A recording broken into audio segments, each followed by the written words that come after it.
বন্ধুরা, ছাদটা এত বড় যে এক কর্নার পরিষ্কার করতে করতে আমি হাঁপিয়ে গেছি। একটু বসে রেস্ট নিই, এরপর আবার পুরোটা পরিষ্কার করতে হবে। পুরোটা যদি পরিষ্কার না করি তাহলে ভালো লাগবে না, কারণ এক সাইডটা পরিষ্কার করলে খারাপ দেখায়। এই যে আরও কত কাজ করে আছে, এই যে দেখেন, এই যে এগুলোর ভিতর কত ময়লা জমে গেছে।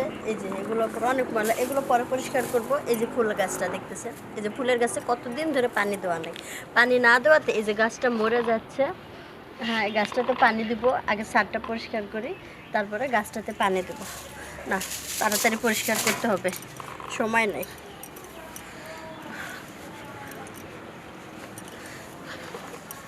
বন্ধুরা, আপনারা হয়তো ভাবতেছেন যে আমি কাপড়টা এত উপরে কেন উঠেছি, কারণ এই জন্য ছাদে এত নোংরা। কারণ আমার এত সুন্দর শাড়িটা এই নোংরাগুলো যদি লেগে যায় তাহলে কাপড়টা নষ্ট হয়ে যাবে। আর সাদা কাপড় দেখতেই পাচ্ছেন, এই কাপড়ে যদি দাগ লাগে দাগ উঠবে না।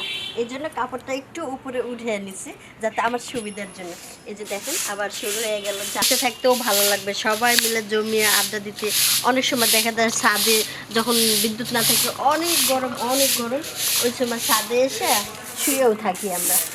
তো নিজেদের বাড়ি নিজেদেরই পরিষ্কার করতে হয়, কারণ নিজেদের বাড়ি ঘর নিজেরা পরিষ্কার করলে ভালো লাগে, দেখতেও সুন্দর লাগে। যে দেখেন কত ময়লা, দেখেন এক কর্নার শুধু ঝাড়ু দিচ্ছে, এই এক কর্নার থেকে কতগুলো ময়লা। আর এই যে গাছটা দেখেন, এই যে গাছটা দেখছেন, এই যে গাছটাতে পানি দেওয়া নাই, পরিষ্কার নাই, যত্ন না করাতে এই যে গাছটা মরে যাচ্ছে। একটু পরে গাছেও আমি পানি দিব, আপনাদেরকে দেখাবো গাছ কিভাবে পরিষ্কার করতে হয়, গাছের কিভাবে যত্ন নিতে হয়।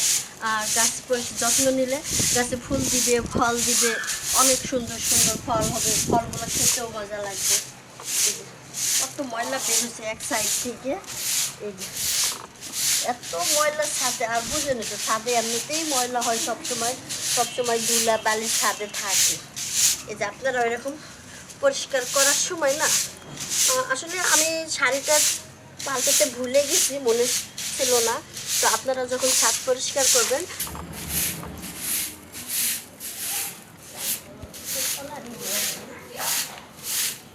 ছাদ ঝাড়ু দেওয়া শেষ। এই যে ছাদের এক কর্নারে সব ময়লাগুলো জমিয়ে রাখলাম, ময়লার ঝুড়ি নিয়ে এসে পরে ময়লা উঠে ময়লাওয়ালাকে দিয়ে দেবো। এই যে ঝাড়ুটা রাখলাম সুন্দর করে। বন্ধুরা, দেখলেন তো কিভাবে ছাদ পরিষ্কার করতে হয়। আপনারা আপনাদের বাড়ির ছাদ এভাবেই পরিষ্কার করবেন, কারণ ছাদটা এমন সুন্দরভাবে পরিষ্কার করে রাখবেন, তাহলে ভালো লাগবে। আর বুঝেনি তো, ছাদে তো সবসময় এই অনুষ্ঠান ওই অনুষ্ঠান করতে হয়। ওই সময় যখন কোনো অনুষ্ঠান করতে যাবেন এত কষ্ট করতে হবে না, শুধু একটু ঝাড়ু দিয়ে নেবেন, তাহলেই হয়ে যাবে।